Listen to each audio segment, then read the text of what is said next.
Evening, everybody. Today my presentation about quantitative study. First of all, let us begin with the introduction. Labab has written of what he calls the observer's paradox.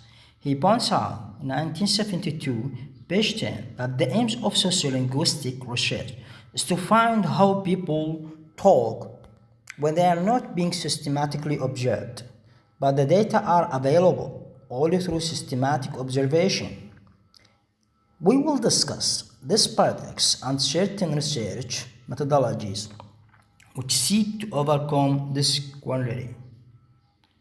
Accommodation theory. This definition definitely is suggested by David Crystal, in his book Phonetics and Linguistics Dictionary in 2008.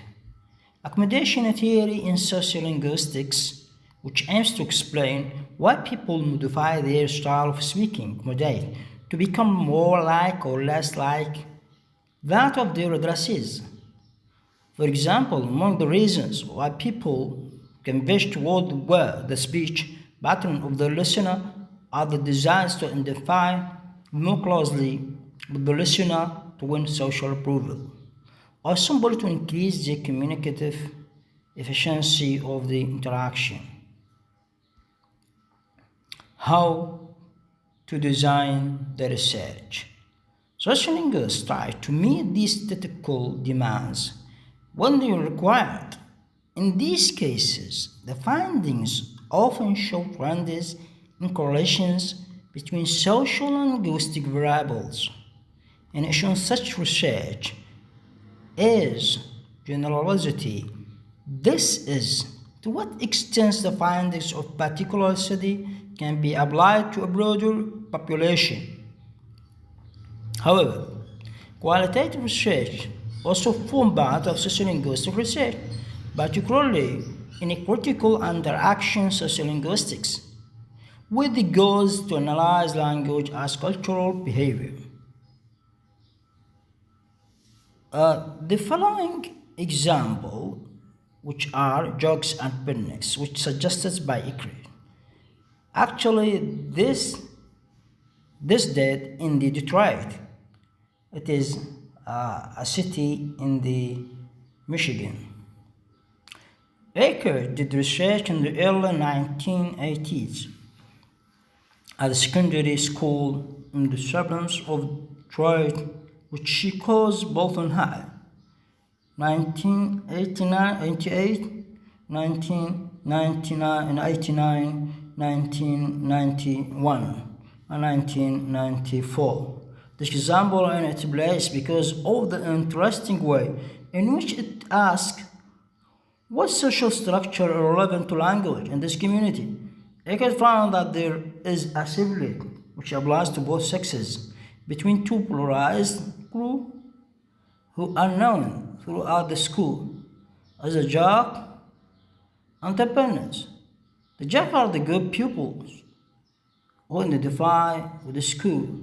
The parents are the exact opposite. Instead of doing sport, they take drugs. The two groups rest differently, behave differently. For example, even the way they stand when waiting is different. And the frequent different paths of the school. According to Icre, the same polarization is found in all American secondary schools, though the polarized groups have different names in other schools. Conclusion. Number one, the importance of this piece of research lies in the clear way in which it shows the dangers of taking social parameters for granted.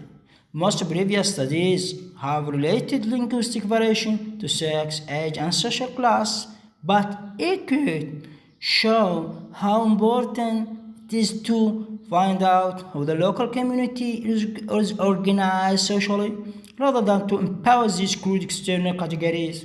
Number two, in the case the local community is Bolton High, and the most important social distinction is clearly the one between jock and penis. The jock-penis division is more a matter of ideology and lifestyle. Two people with identical views and lifestyles could belong to completely different social network.